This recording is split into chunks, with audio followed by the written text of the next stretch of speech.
എന്താ ജോലി എന്ന് ചോദിച്ചു പറഞ്ഞല്ല, സിനിമയിൽ പാട്ടൊക്കെ പാടുന്നതാണ്.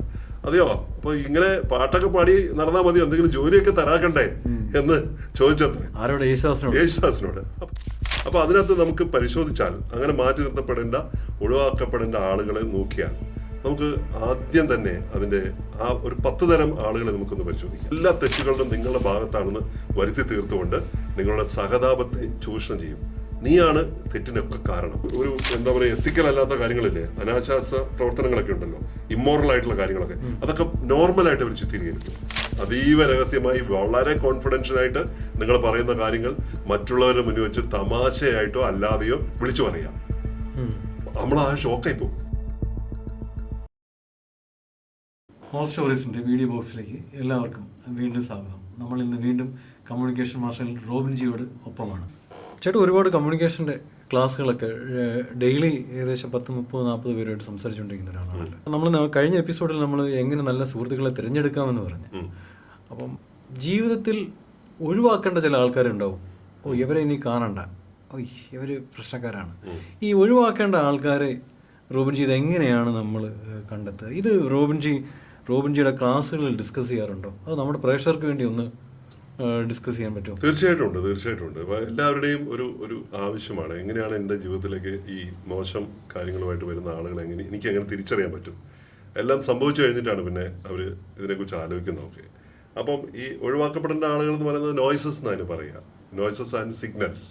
പച്ചവെളിച്ചവും പിന്നെ ഈ ശബ്ദമുഖരിതമായിട്ടുള്ള ആളുകളും ആ ഡിവിഷനിൽ പെടുന്നു. നോയ്സസ് എന്ന് പറഞ്ഞാൽ ആ ഡിവിഷനിൽ പെടുന്ന ആളുകളാണ്. അപ്പം ജീവിതത്തിലെല്ലാം ഈ വരുന്ന ആളുകളെല്ലാം പൂർണ്ണമായിട്ട് വെറുക്കുകയോ അല്ലെങ്കിൽ ശത്രുക്കളായിട്ട് കണ്ട് അകറ്റി നിർത്തുകയോ ചെയ്യുക എന്നതല്ല. അതല്ല നമ്മൾ ഈ ഒരു വിഷയം സംസാരിക്കുമ്പോൾ തന്നെ അതല്ല ഉദ്ദേശിക്കുന്നത്. അപ്പോൾ അല്ലെങ്കിൽ എന്ന് വെച്ചാൽ എല്ലാവരും അങ്ങനെ കണ്ടിട്ട് മാറ്റി നിർത്താൻ നമുക്ക് പറ്റും. നമ്മൾ ഒരു പക്ഷേ റോബിൻസൺ ക്രൂസോടെ ഐലൻഡിലായിരിക്കണം നമ്മൾ താമസിക്കേണ്ടത്. ചാൾസ് ഡിക്കൻസിൻ്റെ നോവലിൽ പറയുന്ന പോലെ ഇവിടെ നമ്മൾ മാത്രമല്ലല്ലോ, ചുറ്റും മനുഷ്യരുണ്ട്.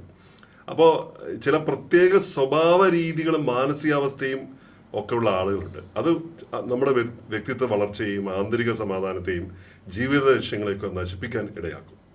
നമുക്കൊരു ലക്ഷ്യമുണ്ടാവും, നമുക്കൊരു സമാധാനം ഉണ്ടാവും, ആന്തരിക സമാധാനം. അതിനെയൊക്കെ നശിപ്പിച്ച് കളയും. ഞാൻ സമാധാനമായിട്ടും അങ്ങനെ കഴിഞ്ഞിരുന്നതാണ്. അപ്പോഴാണ് ഒരുത്തൻ കയറി വന്നത്, അപ്പോഴാണ് ഒരുത്തി കയറി വന്നത്.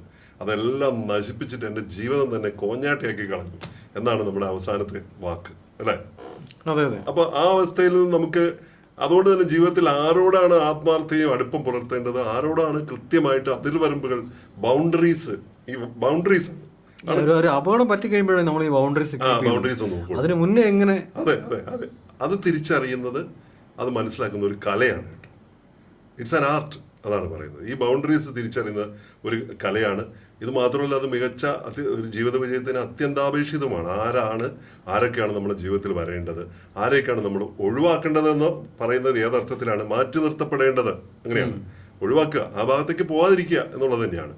അപ്പോൾ അതിനകത്ത് നമുക്ക് പരിശോധിച്ചാൽ അങ്ങനെ മാറ്റി നിർത്തപ്പെടേണ്ട, ഒഴിവാക്കപ്പെടേണ്ട ആളുകളെ നോക്കിയാൽ നമുക്ക് ആദ്യം തന്നെ അതിൻ്റെ ആ ഒരു 10 തരം ആളുകളെ നമുക്കൊന്ന് പരിശോധിക്കാം. അങ്ങനെ മാറ്റി നിർത്തേണ്ട ഏത് തരത്തിലുള്ള കാറ്റഗറി വേണമല്ലോ. ലക്ഷണങ്ങൾ നമ്മളൊന്ന് ആരോപിക്കുകയാണ്. ഇവരുടെ മുകളിൽ നമ്മൾ ലക്ഷണങ്ങൾ കണ്ടെത്തിയിട്ട് മാറ്റി നിർത്തേണ്ട 10 തരത്തിലുള്ള ആളുകളെ നമുക്ക് നോക്കാം.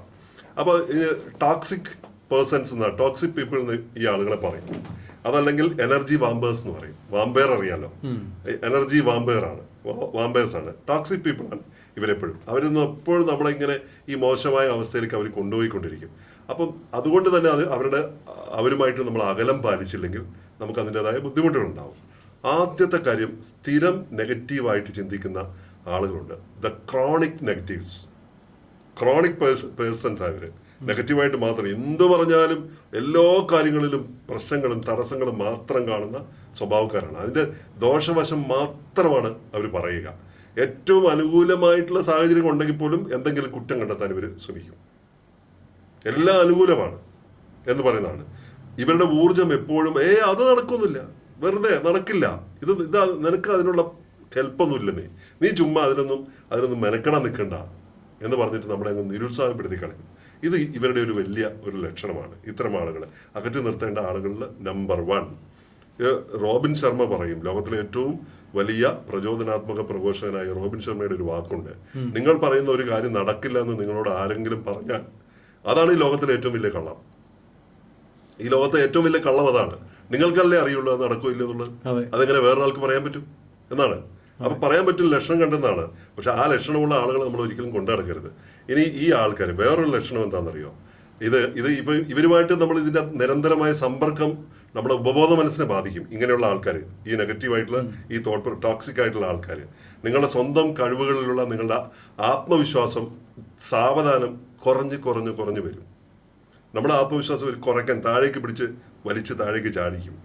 ഇനി രണ്ടാമത്തെ ലക്ഷണം നിങ്ങളുടെ സ്വപ്നങ്ങളെ പരിഹസിക്കുന്നവരാണ്, അവഹേളിക്കുന്നവരാണ്. ദ ഡ്രീം ക്രഷേഴ്സ് എന്ന് പറയാം. ക്രഷ് ചെയ്ത് കളയും.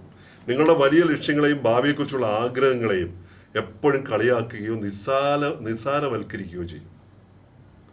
അത് നമ്മൾ വലിയ പ്രതീക്ഷയോടെ ആയിരിക്കും നമ്മൾ പറയുക. ഞാനിങ്ങനെ ഒരു കാര്യമുണ്ട്, ഒരു സംഗതി നടക്കാൻ പോകുന്നു വെച്ചാൽ ആണോ ഇങ്ങനെ ഒന്നുമല്ലാത്ത ഒരു നിസ്സാരവൽക്കരിക്കും. നടക്കാൻ പറ്റുന്ന ഇത് റോബിൻ ശർമ്മ പറഞ്ഞ ആ കൂട്ടത്തിൽ ഇതും പെടും. ചില ബന്ധുക്കൾക്കൊക്കെ ഇത് വളരെ വലിയ വിജയങ്ങളൊക്കെ ഉണ്ടാവും, പക്ഷെ നിസ്സാരവൽക്കരിക്കും. അല്ല, രസമുള്ള ഒരു കാര്യം എന്താ വെച്ചാല് ഇതൊക്കെ ചെയ്തത് ഇവിടെ ആരെങ്കിലും വിജയിച്ചിട്ടുണ്ടോ എന്നൊക്കെ അവരുടെ ചോദ്യം. ഇതൊക്കെ നടക്കുന്ന കാര്യമാണ്. ഇതൊക്കെ ചെയ്താൽ നടക്കുമോ? ഇപ്പം യേശുദാസ് പിന്നെ കോട്ടക്കൽ ആയുർവേദശാലയിൽ ചികിത്സിക്കാൻ ചെന്നപ്പം ഇത് ഇങ്ങനത്തെ കാറ്റഗറി അല്ല കേട്ടോ.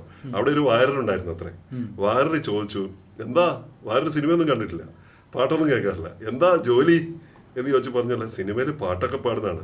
അതെയോ, അപ്പൊ ഇങ്ങനെ പാട്ടൊക്കെ പാടി നടന്നാൽ മതി, എന്തെങ്കിലും ജോലിയൊക്കെ തരാക്കണ്ടേ എന്ന് ചോദിച്ചത്രേ യേശുദാസിനോട്. അപ്പൊ ഇതെന്താ കാര്യം എന്ന് വെച്ചിട്ടുണ്ടെങ്കിൽ എൻ ഗോപാലകൃഷ്ണൻ എന്ന് പറഞ്ഞിട്ടുള്ള എൻ്റെ ഒരു സുഹൃത്തുണ്ട്, വലിയ എഴുത്തുകാരനൊക്കെ ആയിരുന്നു. അദ്ദേഹം മരിച്ചുപോയി. വാഴ്വ് എന്ന പെരുവഴി എന്ന പുസ്തകമൊക്കെ എഴുതിയിട്ടുള്ള ആളാണ്. ഇന്ത്യ വിഷന്റെ ഡയറക്ടറൊക്കെ ആയിരുന്നു അദ്ദേഹം. വലിയ മീശയൊക്കെ ഉള്ള പ്രശസ്തനായിട്ടുള്ള ആളാണ്. അദ്ദേഹം ഒരു ഷിപ്പിംഗ് കോർപ്പറേഷന്റെ ചെയർമാനായിട്ട് കൽക്കട്ടയിലുണ്ടായിരുന്ന കാലത്ത് അദ്ദേഹം സ്ഥിരമായിട്ട് ഒരു വീട്ടിൽ പോകും. അപ്പോൾ അവിടെ ഒരു അപ്പൂപ്പനും അമ്മൂമ്മയും താമസിക്കുന്നുണ്ട്. ഈ അപ്പൂപ്പനും അമ്മൂമ്മയും താമസിക്കുമ്പോൾ അവരിവിടെ ഭിത്തിയുടെ മുകളിൽ ഇയാൾ എപ്പോഴും നോക്കുമ്പോൾ കരിക്കട്ട കൊണ്ട് മൊത്തം ഇങ്ങനെ എന്തൊക്കെയോ വരച്ചിരിക്കുന്നു. മ്യൂസിക്കൽ സാധനങ്ങളൊക്കെ പോലെ എന്തൊക്കെ മ്യൂസിക് സിമ്പിൾസ് ഒക്കെയാണ്. അപ്പോൾ ഒരു ദിവസം ഇയാൾ ചോദിച്ചത് ഇതിങ്ങനെ ആ കുന്തൻ അവനല്ലേ ഇത് മുഴുവൻ ചെയ്തു, അവനെ കൊണ്ട് ശല്യം എന്ന് പറഞ്ഞാൽ അവൻ വലിയ പാട്ടും പാടി നോക്കും, അത് ഭയങ്കര എന്നൊക്കെ പറഞ്ഞ് അപ്പൂപ്പനും അമ്മൂമ്മയും കൂടെ. അത് കഴിഞ്ഞിട്ട് ഇയാൾ പിന്നെ കുറച്ച് ദിവസം കഴിഞ്ഞപ്പോൾ ഇയാൾ അറിയാണ് ആരാന്നറിയ ഈ കുന്തൻ. ഇപ്പൊ എവിടെയെന്ന് ചോദിച്ചു, അവൻ ബോംബെയിലെങ്ങാണ്ട് ചുമ്മാ എന്തോ കാലമായിട്ട് പാട്ടെന്നൊക്കെ പറഞ്ഞ് അലഞ്ഞു നടക്കാന്ന്. ഇവർ അറിഞ്ഞിട്ടേ ഇല്ല കുന്തൻ സൈഗാളിനെ കുറിച്ച് പറയുന്നത്. സോജ രാജകുമാരി സോജ, അതൊന്നും ഇവരെ അറിഞ്ഞിട്ടില്ല, ഇവർക്ക് ഇതൊന്നും അറിയില്ല. അപ്പൊ നിസ്സാരവൽക്കരിച്ചങ്ങ് കളയുക കുന്തനെ. അപ്പൂപ്പന്റെ അമ്മൂമ്മന്റെയും ആ അപ്പൂപ്പന്റെയും അമ്മൂമ്മയുടെയും മനസ്സാണ് ഇത്തരം ആളുകൾക്കുള്ള, ഈ ടോക്സിക് ആൾക്കാർക്ക് ഉള്ളതെന്നാണ്. അപ്പം വെറുതെ മെനക്കെട്ട് സമയം കളയാതിരിക്കുന്നൊക്കെയാണ് അവർ അഡ്വൈസ് ചെയ്യുക. ഇതിന്റെ മനഃശാസ്ത്രം എന്താണെന്ന് വെച്ചിട്ടുണ്ടെങ്കിൽ ഇത്തരം ആളുകൾ പലപ്പോഴും സ്വന്തം ജീവിതത്തിലെ പരാജയങ്ങളും ഭയങ്ങളും നിങ്ങളിലേക്ക് പ്രൊജക്റ്റ് ചെയ്യാൻ ശ്രമിക്കും. അതാണ് അവരിവിടുന്ന് ഇങ്ങോട്ട് പ്രൊജക്റ്റ് ചെയ്യും. അവർക്ക് നേടാൻ കഴിയാത്തത് മറ്റാരും നേടരുത്. I am not okay, you are not okay. അതാണ്, ഞാനും ഓക്കെ അല്ല, അതുകൊണ്ട് നിങ്ങളും ഓക്കെ അല്ല എന്നതാണ് ഈ ചിന്താഗതിക്ക് പിന്നിലുള്ളത്. ഇനി വേറൊരു തരത്തിലുള്ള ആളുകൾ ഗോസിപ്പും ചതിയും ചെയ്യുന്ന ആൾക്കാരാണ്. ഗോസിപ്സ് ആൻഡ് പിന്നെ ബാക്ക് സ്റ്റാബേഴ്സ്. ഈ ആളുകൾ മറ്റുള്ളവരുടെ വ്യക്തിപരമായ കാര്യങ്ങളെക്കുറിച്ച് എപ്പോഴും ഗോസിപ്പ് പറഞ്ഞു, അപവാദങ്ങൾ പറയും, ആളുകളെ പിന്നിൽ നിന്ന് കുത്തും. ബാക്ക് സ്റ്റാബേഴ്സ്. ഇതാണ് ഞാൻ റോബിൻ ജെഫ്രിയുടെ ഒരു വീഡിയോയിൽ ഞാൻ പറഞ്ഞത്, കേരളത്തിലുണ്ടായിരുന്ന പിന്നിൽ നിന്ന് കുത്തുന്ന ക്രാബ് മെന്റാലിറ്റി ഉള്ള വലിച്ചു താഴെയിടുന്ന ആളുകൾ എന്ന് പറഞ്ഞത്. അപ്പൊ ഇത് വിനോദമാക്കിയ ആൾക്കാർ ഇവർക്ക് ഈ ഗോസിപ്പ് പറയും. പണ്ടൊക്കെ നമ്മൾ ഉപ്പുപെട്ടിയുടെയും ചായപ്പൊടിയുടെ കടയുടെ മോഡൽ ഉപ്പിടുന്ന പെട്ടി ഉണ്ടല്ലോ, ആ പെട്ടിപ്പുറത്തിരുന്നായിരുന്നു ഇവർ ഇത് പറഞ്ഞുകൊണ്ടിരുന്നത്. ഇപ്പൊ ഉപ്പുപെട്ടിയില്ല, ചായക്കടകളും അകത്തില്ല. അപ്പൊ അതുകൊണ്ട് അത്തരം ആളുകൾ രൂപം മാറി മറ്റു സ്ഥലങ്ങളിലേക്ക് ചേക്കേറിയിട്ടുണ്ട്. സോഷ്യൽ മീഡിയയുടെ ഇടങ്ങളിലാണ് ഇപ്പോൾ ഇവരുള്ളത്. ഇവർ ഈ ഗോസിപ്പുകൾ അപവാദങ്ങളൊക്കെ കൃത്യമായിട്ട് തലമുറ മാറിയതേ ഉള്ളൂ, പരിപാടിക്ക് ഒന്ന് തന്നെയാണ്. അപ്പം നിങ്ങളുടെ മുന്നിൽ വെച്ച് മറ്റൊരാളെ അതിരൂക്ഷമായി വിമർശിക്കുന്നത് ഇവരുടെ ഒരു പ്രത്യേകതയാണ്.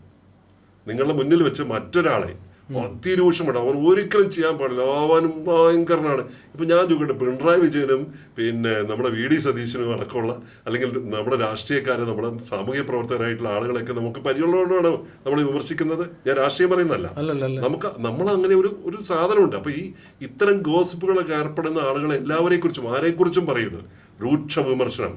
അപ്പൊ ഓർക്കേണ്ട കാര്യം, ഇന്ന് അവർ മറ്റൊരാളെ കുറിച്ച് പറഞ്ഞെങ്കിൽ, മോശമായി പറയുന്നുണ്ടെങ്കിൽ, തീർച്ചയായും നാളെ അവർ വേറൊരു സ്ഥലത്ത് വെച്ച് നിങ്ങളെക്കുറിച്ച് പറയും.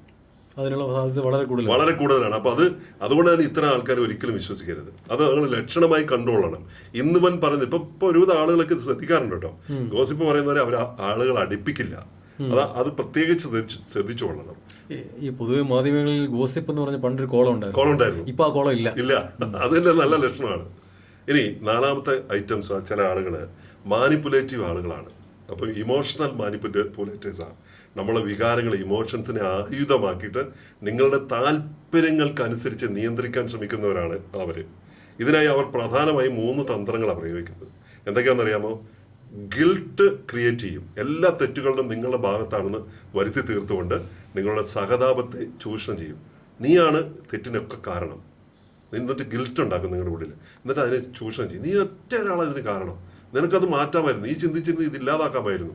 നല്ല സുഹൃത്തുക്കളല്ല. നല്ല സുഹൃത്തുക്കൾ എന്താ പറയുക? നല്ലതും ചീത്തയും മുഖത്ത് നോക്കി പറയും. ഇത് ചീത്ത മാത്രം കാര്യങ്ങൾ, ഗിൽട്ട് കോംപ്ലക്സ് ഇല്ലാത്തതുണ്ടാക്കി നമ്മളെ ചൂഷണം ചെയ്യും. അതുപോലെ സിമ്പതി എക്സ്പ്ലോയിറ്റ് ചെയ്യും. എങ്ങനെയാ? എപ്പോഴും ഇരവാദം നമ്മുടെ മുകളിൽ ഉയർത്തും. നമ്മൾ ഇരകളാണെന്ന് വെച്ചിട്ട് നമ്മുടെ മുകളിൽ സഹതാപം ഉണ്ടാക്കി നമ്മൾ ചൂഷണം ചെയ്യാൻ നോക്കും. ആവശ്യത്തിൽ അധിഷ്ഠിതമായ സൗഹൃദമാണ്. ആവശ്യാധിഷ്ഠിത സൗഹൃദം എന്ന് വേണമെങ്കിൽ പറയാം. അവരുടെ സ്വന്തം ആവശ്യങ്ങൾക്ക് മാത്രം സമയമാകുമ്പോൾ അടുപ്പം കാണിക്കും. അത് ഇനി കാണൂല. അങ്ങനത്തെ ഒരുപാട് ആൾക്കാർ നമ്മുടെ സൊസൈറ്റിയിൽ, നമ്മുടെയൊക്കെ ജീവിതത്തിലുണ്ട്. സ്വന്തം കാര്യത്തിന് വേണ്ടി വരുമ്പോൾ മാത്രം പ്രത്യക്ഷപ്പെടും. കാര്യം നടത്തി കഴിഞ്ഞാൽ അപ്പം പോവും, അവഗണിക്കും. പിന്നെ കണ്ട ഭാവം പോലും നടിക്കുകയല്ല. അന്നേരം പിന്നെ പെട്ടെന്ന് വരും. അപ്പൊ നമ്മളെ ഇനി ഇവന് ജന്മത്തിൽ ഇവനോട് ബന്ധമില്ല. പക്ഷെ ആവശ്യം വരുമ്പോൾ അവൻ ആ സഹതാവും ഈ ഗിൽട്ടൊക്കെ നമ്മുടെ ഉള്ളിൽ ഉണ്ടാക്കിയിട്ട് വളരെ സൂത്രത്തിൽ തന്ത്രപരമായിട്ട് കയറി വരും. മറ്റൊരു കൂട്ടര് സ്ഥിരം എനർജി ഡ്രെയിൻ ചെയ്യുന്നവരാ. ചില ആളുകളുമായി കുറച്ച് ദിവസം സംസാരിച്ച് നമുക്ക് മാനസിക ക്ഷീണം ഉണ്ടാവും, പ്രയാസം ഉണ്ടാവും. എപ്പോഴും പരാതികൾ, കംപ്ലൈൻറ്റ്സ് പറഞ്ഞുകൊണ്ടിരിക്കും. അനാവശ്യമായിട്ടുള്ള ഡ്രാമ സൃഷ്ടിക്കും. വഴക്കുകൾ, ഫൈറ്റ് നടത്തും. വൈകാരികമായ അരാജകത്വം, ഇമോഷണൽ കയോസ് ഉണ്ടാക്കും അവര്. ഇപ്പൊ ഇതൊക്കെ ഉണ്ടാക്കിക്കൊണ്ടിരിക്കുക ഇവരുടെ ഒരു ശീലമാണ്. ഇത് നമ്മളെ സ്വാധീനിക്കാൻ വേണ്ടിയിട്ട് ചെയ്യുന്ന പരിപാടികളാണ്. അപ്പം ഇതിനുള്ള പരിഹാരം എന്ന് പറയുന്നത് ഇത്തരക്കാരോട് ശക്തമായ വൈകാരികമായ അതിർവരമ്പുകൾ വെക്കണം. ഇവരെന്തിനാണ് നമ്മളെ സ്വാധീനിക്കുന്നത്? അവരുടെ കാര്യം നടത്താൻ വേണ്ടിയിട്ട്, കാര്യം നേടിയെടുക്കാൻ വേണ്ടിയിട്ട്. നമ്മളൊന്നും നല്ല ഉദ്ദേശത്തിലല്ല അവർ നിൽക്കുന്നത്. നല്ല സുഹൃത്താണ്. അവരുടെ കാര്യസാധ്യത്തിന് വേണ്ടി മാത്രമാണ്. അപ്പൊ അത്തരത്തിലുള്ള ആളുകളോട് ശക്തമായ വൈകാരികമായ അതിർവരമ്പ് വെക്കണം. ഇമോഷണൽ ബൗണ്ടറീസ് വെക്കണം. അത് കാത്തു സൂക്ഷിക്കേണ്ട അത്യാവശ്യമാണ്. അവരുടെ വ്യക്തിപരമായ പ്രശ്നങ്ങളിലേക്ക് നിങ്ങളുടെ മനസ്സിനെ ഒരിക്കലും വലിച്ചെടുക്കാൻ അനുവദിക്കരുത്. അങ്ങോട്ട് അവരുടെ വ്യക്തിപരമായ കാര്യങ്ങൾ പറയും, അതിലേക്ക് നമ്മൾ പോയി തലയിടരുത്. തലയിട്ട നാളെ നമ്മുടെ പ്രശ്നമായി ഇത് മാറ്റും അവര്. ഇതാണ് അവരുടെ ഏറ്റവും വലിയ പ്രത്യേകത എന്ന് പറയുന്നത്. അവരുടെ പ്രശ്നം നമ്മുടെ പ്രശ്നമാക്കി അവർ മാറ്റിയിട്ട് നമ്മളെ കൊണ്ട് തന്നെ പ്രശ്നത്തിന് പരിഹാരം ഉണ്ടാക്കിച്ച് അവർ നേട്ടം ഉണ്ടാക്കി നമ്മളെ ഉപേക്ഷിച്ച് പോകും. എന്നിട്ട് സമയമാകുമ്പോൾ പിന്നെയും കാണും. അതാണ് ചില കക്ഷികൾ ഇങ്ങനെ പോയിട്ട് ഒരു 3-4 മാസത്തേക്കൊന്നും കാണില്ല. എന്നിട്ട് കറങ്ങി തിരിഞ്ഞ് വീണ്ടും പ്രത്യക്ഷപ്പെടും. അയ്യോ അളിയോ എന്തൊക്കെയാന്നൊക്കെ ചോദിച്ചിട്ട് ഭയങ്കര പഴയനേക്കാളും വലിയ സ്നേഹവും കാര്യങ്ങളൊക്കെ ആയിരിക്കും. ചിലപ്പം നമ്മളെ ബലഹീനത മനസ്സിലാക്കിയിട്ട് മുന്നിൽ ചില സാധനങ്ങളൊക്കെ കൊണ്ടുവെക്കും. അല്ലെങ്കിൽ നമ്മളെ കുറച്ച് കണ്ണുകാഴ്ചകളൊക്കെ കൊണ്ടുവരും. എനിക്കറിയാം നമ്മൾ എത്ര ദിവസമായി എന്നൊക്കെ പറഞ്ഞിട്ട് അപ്പം വരുമ്പോഴും ഒരു ഉദ്ദേശം ഉണ്ടാവും. എന്നിട്ട് അത് സാധിച്ചിട്ട് പിന്നെ പോയി കഴിഞ്ഞാൽ പിന്നെ കാണുകയില്ല. മനസ്സിലായില്ലേ? ഇതാണ് ലൈൻ എന്ന് പറയുന്നത്. ഇനി വേറൊരു കൂട്ടരുണ്ട്. എന്താണ്? അസൂയയും ഒളിച്ചുകളിയുമുള്ള സുഹൃത്തുക്കളാണ്. സീക്രട്ട് ആയിട്ടുള്ള പരിപാടികളാണ്. നിങ്ങളുടെ വിജയങ്ങളിലോ നേട്ടങ്ങളിലോ ആത്മാർത്ഥമായി സന്തോഷിക്കാൻ ഒരിക്കലും ഇവർക്ക് കഴിയില്ല. നമ്മൾ കഴിഞ്ഞ ഒരു വീഡിയോയിൽ നമ്മൾ പറഞ്ഞത്, നല്ല സുഹൃത്തുക്കൾ നമ്മുടെ സന്തോഷത്തിലും വിജയത്തിലും നമ്മുടെ വിജയത്തിൽ അവർ ആത്മാർത്ഥമായിട്ട് സന്തോഷിക്കും. ഇവിടെ ഒരിക്കലും അവർക്ക് അതിന് കഴിയില്ല. പുറമെ ചിരിക്കും, പക്ഷെ അവരുടെ ഉള്ളിൽ എപ്പോഴും ഒരു മത്സര ബുദ്ധിയും അസൂയ ഉണ്ടാവും, ജലസി ഉണ്ടാവും. ഉള്ളിൽ സൂക്ഷിക്കും അവര്. അപ്പൊ ഇതിന്റെ ലക്ഷണങ്ങൾ എങ്ങനെയാണ്? ഇവർ നിങ്ങളെ പ്രശംസിക്കുന്ന രൂപത്തിൽ സൂക്ഷ്മമായിട്ടുള്ള സട്ടിലായിട്ടുള്ള ഇൻസൾട്ട്സ് നൽകും. പ്രശംസിക്കും, പക്ഷെ ഒരു കളിയാക്കിക്കൊണ്ടുള്ള ഇൻസൾട്ട് ഉണ്ടാവും. അപ്പൊ സംഭവമൊക്കെ ആണെങ്കിലും ഇതൊക്കെ ആണെങ്കിലും പിന്നെ ആരാന്നറിയാമോ, ഇവന്റെ ചരിത്രം അറിയാമോ എന്നൊക്കെ പറഞ്ഞിട്ട് നമ്മൾ പരസ്യമായിട്ട് നമുക്ക് തമാശയായിട്ട് തോന്നും.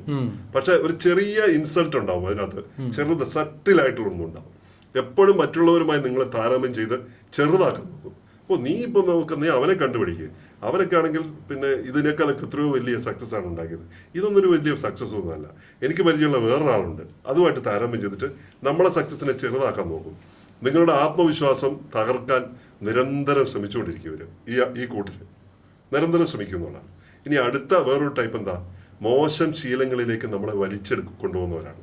മോശം ശീലങ്ങളിലേക്ക്, ലഹരിയുടെ ഉപയോഗം, ഉത്തരവാദിത്വമില്ലായ്മ, ഇറസ്പോൺസിബിലിറ്റി. നീ ചുമ്മാ ഇരിക്കും, വെറുതെ ഇവിടെ ഇരിക്കുന്നു, ചുമ്മാ നമ്മളെ വല്ല റിലാക്സ് ചെയ്തിട്ട് ഇരിക്കാനുള്ളതിന് വെറുതെ അവൻ്റെ ഒരു ജോലി, വേറെ പണിയൊന്നുമില്ല, നമുക്കൊന്ന് എൻജോയ് ചെയ്യാൻ നീ വാ, അല്ലെങ്കിൽ എനിക്കൊന്ന് പോയേ പറ്റുള്ളൂ. ഓഫീസിൽ പോയില്ലെങ്കിൽ എന്ത് ഓഫീസിൽ പോയില്ല ആര് ചോദിക്കുക, നീ എന്നെ കണ്ടുപിടിക്കുക. ഇറസ്പോൺസിബിൾ ആയിട്ട് പെരുമാറാൻ വേണ്ടി നമ്മളെ വെച്ചുകൊണ്ടിരിക്കും. അപ്പം അഡിക്ഷൻ, ലഹരിയുടെ ഉപയോഗം, കയ്യിലൊരു സാധനം ഉണ്ടാവും, ഞാൻ സാധനം വാങ്ങിച്ചിട്ടുണ്ട്, ഇതായിരിക്കും അവൻ്റെ ഒരു പരിപാടി.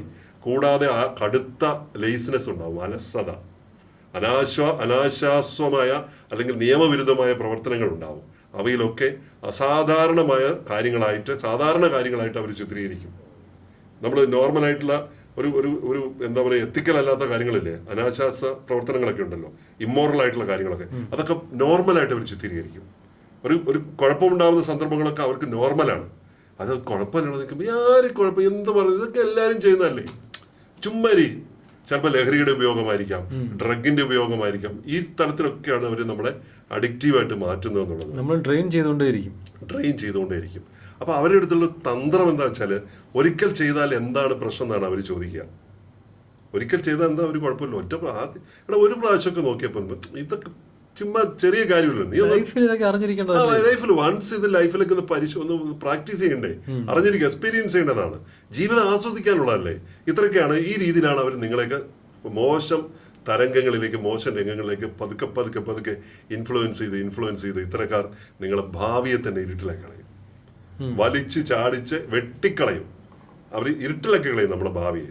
മറ്റൊരു കൂട്ടർ വിശ്വാസം പാലിക്കാത്തവരാണ്, തീരെ വിശ്വാസം പാലിക്കാത്തവരാ. എന്താ, അതീവ രഹസ്യമായി വളരെ കോൺഫിഡൻഷ്യലായിട്ട് നിങ്ങൾ പറയുന്ന കാര്യങ്ങൾ മറ്റുള്ളവരുടെ മുന്നിൽ വെച്ച് തമാശയായിട്ടോ അല്ലാതെയോ വിളിച്ചു പറയാം. നമ്മൾ ആ ഷോക്കായി പോകും, എന്തു പരിപാടി ഇവൻ ചെയ്തു, ആകെ നമ്മൾ വലിച്ചു പോവും, ഇളഭ്യരായി പോവും, അല്ലേ, ബ്ലിങ്കസ് എന്നായി പോവും. അതുപോലെ പറയുക. അപ്പം അതുപോലെ തന്നെ നൽകുന്ന വാഗ്ദാനങ്ങൾ ഒരിക്കലും പാലിക്കില്ല. പ്രോമിസസ് എന്ന് പറയുന്നത് അവർക്ക് ഉണ്ടാവുകയില്ല. അപ്പം നമ്മൾ സ്പിരിച്വൽ ഗുരുവായിട്ടുള്ള മോഹൻജി എപ്പോഴും പറയും, A promise is A promise. Promise എന്ന് പറഞ്ഞാൽ പ്രോമിസാണ്, അത് പാലിക്കാനുള്ളതാണ്. അപ്പോൾ വസ്തുത എന്താണെന്ന് വെച്ചാൽ, ഏതൊരു ബന്ധത്തിൻ്റെയും അടിത്തറ വിശ്വാസമാണല്ലോ. അത് ഒരിക്കൽ തകർന്നാൽ പിന്നെ റിലേഷൻഷിപ്പ് തികച്ചും ദുർബലമാവും. വിശ്വസിക്കാൻ കൊള്ളാത്തവർക്ക് ഒരു കാരണവശാലും നമ്മുടെ ജീവിത രഹസ്യങ്ങൾ വിട്ടുകൊടുക്കരുത്. അത് കയ്യിൽ നമ്മൾ ഇടിമിന്നൽ ഉള്ളിടത്ത് രക്ഷാചാലകം കൈകൊണ്ട് പിടിച്ചിരിക്കുന്നവരാ, അല്ലെങ്കിൽ കാന്തം കൊണ്ടിരിക്കുന്ന നേരെ അടിക്കും. വളരെ അപകടകരമാണ്. മനസ്സിലായില്ല, നമ്മുടെ ഹൃദയം മറ്റൊരാളുടെ കയ്യിൽ കൊടുക്കുന്നതിന് തുല്യമാണ് ഈ രഹസ്യങ്ങൾ ഇത്തരം ആളുകളുടെ കയ്യിൽ കൊടുക്കുന്നത്. ഇനി നമ്മൾ മറ്റൊരു കൂട്ടർ സെൽഫ് റെസ്പെക്റ്റ് ഇല്ലാതാക്കുന്നവരാണ്. മറ്റുള്ളവരുടെ മുന്നിൽ വെച്ചോ വ്യക്തിപരമായോ നിങ്ങളെപ്പോഴും താഴ്ത്തി സംസാരിക്കും. നിങ്ങളുടെ ആത്മാഭിമാനത്തിനെയും അന്തസ്സിനെയും നിങ്ങളുടെ ഡിഗ്നിറ്റിയൊക്കെ തകർക്കാൻ ഇവർ ശ്രമിച്ചുകൊണ്ടിരിക്കും, ഉറപ്പായിട്ട് ഇവർ ശ്രമിക്കും. അപ്പം തമാശയുടെയോ സ്വാതന്ത്ര്യത്തിൻ്റെ പേരിലാണെങ്കിൽ പോലും സ്ഥിരമായി നിങ്ങളെ അപമാനിക്കുന്ന ആളുകളെ നിങ്ങൾ പ്രത്യേകം ശ്രദ്ധിച്ചോളണം.